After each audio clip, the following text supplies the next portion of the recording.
Baik, di sini saya akan menjelaskan mengenai aplikasi pembelajaran yaitu mobile learning, yaitu aplikasi Google Classroom, yang mana aplikasi Google Classroom ini adalah salah satu media pembelajaran bagi murid dan guru, yang mana guru dapat memberikan tugas ke dalam Google Classroom dan dapat memberikan waktu dalam mengerjakan tugas tersebut. Kemudian sebagai murid mengerjakan tugas tersebut sebelum tenggat waktu yang telah diberikan guru tersebut.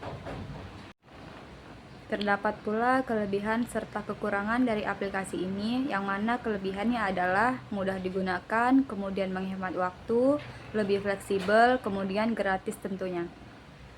Ada pula terdapat kekurangan dari aplikasi ini, yang mana kekurangannya itu mungkin tampilan yang kurang menarik. Kemudian apabila Google Classroom penuh, maka file tidak bisa diupload.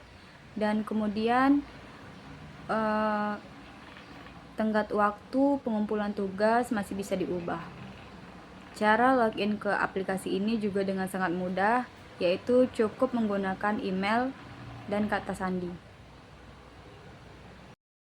Kemudian pembahasan yang kedua, kita akan membahas mengenai pembelajaran media sosial, yaitu aplikasi Twitter, yang mana sekarang adalah namanya aplikasi X. Menurut saya aplikasi X ini sangat cukup mudah juga untuk digunakan para penggunanya, karena loginnya hanya memerlukan email, kemudian identitas yaitu tanggal lahir kita. Kemudian menurut saya kelebihan dari aplikasi X ini adalah aplikasi ini adalah salah satu aplikasi yang sangat cepat memberikan informasi kepada kita penggunanya, seperti informasi kabar-kabar berita terkini, seperti video tampilan layar yang saya berikan ini, yaitu seperti musibah-musibah yang terjadi di sekitar kita, seperti informasi dari pemerintahan, dari presiden, politik. Nah, menurut saya hal tersebut adalah hal yang perlu kita ketahui sebagai mahasiswa. Contohnya yang paling utama, karena sebagai mahasiswa kita harus mengetahui kejadian atau masalah yang sedang terjadi di sekitar kita maupun di negeri kita. Dan juga kekurangan dari aplikasi X ini menurut saya, apabila kita memposting, kita tidak dapat memposting lebih dari sekitar 140 karakter. Kemudian aplikasi selanjutnya yaitu Instagram. Instagram ini adalah salah satu aplikasi media sosial yang paling banyak digunakan oleh masyarakat Indonesia maupun dunia. Aplikasi Instagram ini cukup mudah untuk digunakan karena loginnya juga cukup menggunakan password dan kata sandi atau email. Dan apabila Instagram ini dihubungkan oleh Facebook, maka untuk login kembali tidak memerlukan kata sandi atau password lagi karena sudah terhubung oleh media sosial yaitu Facebook. Dan juga terdapat kekurangan serta kelebihan dari aplikasi Instagram ini, yang mana kelebihannya itu dapat mudah digunakan juga, kemudian dapat memberi kabar atau informasi kepada teman, dan juga dapat mencari kabar-kabar yang penting maupun kabar-kabar seperti di pemerintahan, pendidikan di Indonesia. Kemudian terdapat juga kekurangan dalam aplikasi ini, yaitu menurut saya potensi penyalahgunaan aplikasi dan juga cyberbullying yang akan mengakibatkan kepada diri sendiri maupun orang lain. Dan saran saya dalam menggunakan aplikasi itu cukup menggunakan ambil positifnya dan tidak menggunakan yang negatifnya. Nah, kemudian terhadap pembahasan yang ketiga, kita akan membahas media pembelajaran aplikasi games. Di sini saya akan membahas aplikasi Brain Test, yang mana aplikasi ini adalah aplikasi untuk mengasah otak dan pikiran kita. Nah, selama saya menggunakan aplikasi ini, saya cukup tertarik dalam menggunakannya karena sebagai tantangan bagi saya apakah saya dapat menjawab teka-teki yang telah diberikan oleh aplikasi ini atau tidak. Dan saya juga selalu penasaran dalam menjawab teka-teki dari aplikasi tersebut. Nah, keunggulan dari aplikasi ini menurut saya, dalam pengalaman saya menggunakan aplikasi ini, saya cukup rumit untuk menjawabnya, tetapi saya tetap saja masih penasaran agar saya bisa memecahkan teka-teki yang telah diberikan oleh aplikasi ini. Dan cara menggunakannya juga cukup mudah, cara loginnya dengan mudah, cukup mudah juga. Dan juga kekurangan aplikasi ini menurut saya hanya satu, yaitu terlalu banyak iklannya. Setiap kita memainkan aplikasi tersebut, teka-teki tersebut, setelah atau sebelumnya kita harus menonton iklan terlebih dahulu. Nah, hal tersebut ya saya rasa cukup mengganggu karena cukup kesal juga dalam menggunakannya karena sedikit-sedikit adanya iklan tersebut.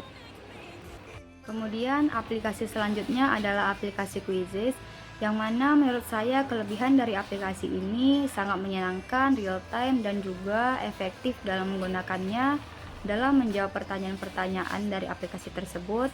Dan juga kekurangan dari aplikasi ini menurut saya aplikasi ini sangat tergantung terhadap jaringan di ponsel kita, yang mana apabila jaringan ponsel kita tidak stabil maka kita tidak dapat atau sulit dalam mengakses aplikasi ini. Dan juga aplikasi ini itu berisi kuis mengenai matematika dan juga bahasa Inggris, yang mana menurut saya hal ini sangat efisien untuk kita bisa belajar dan mengetahui hal-hal dari pelajaran tersebut, yang mana yang perlu kita ketahui, yang bisa mengasah skill, kemampuan, pengetahuan, dan juga pengalaman kita.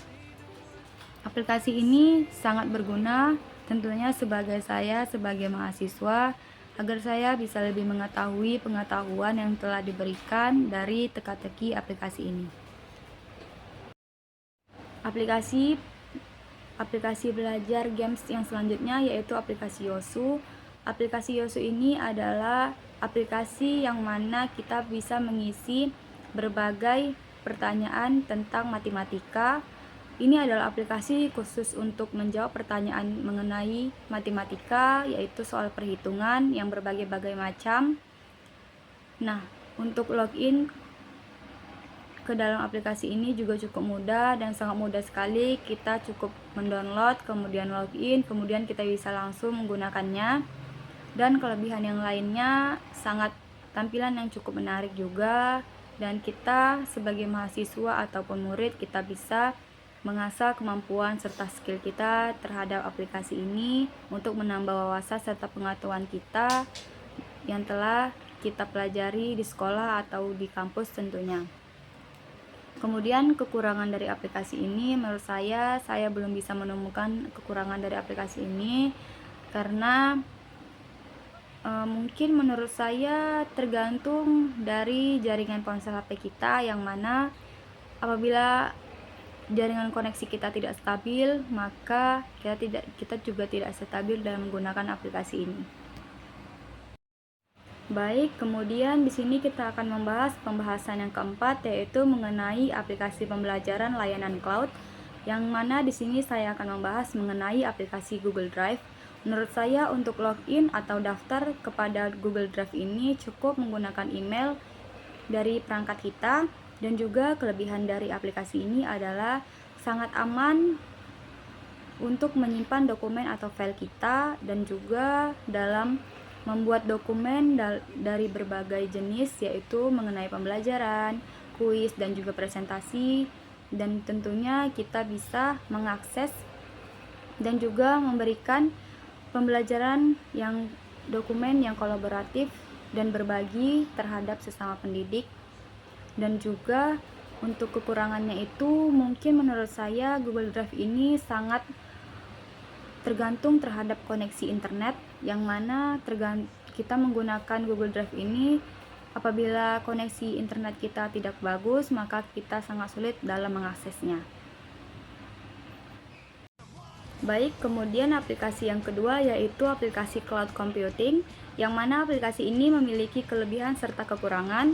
Adapun kelebihannya yaitu mempermudah dalam memperkerjakan operasional IT, dan juga sangat aman dan juga fleksibel dalam menyimpan serta proses data-data, dan juga sangat aman digunakan untuk menyimpan catatan maupun data. Ada juga terdapat kekurangannya, yaitu rentan keamanan dan juga akses kontrol yang terbatas.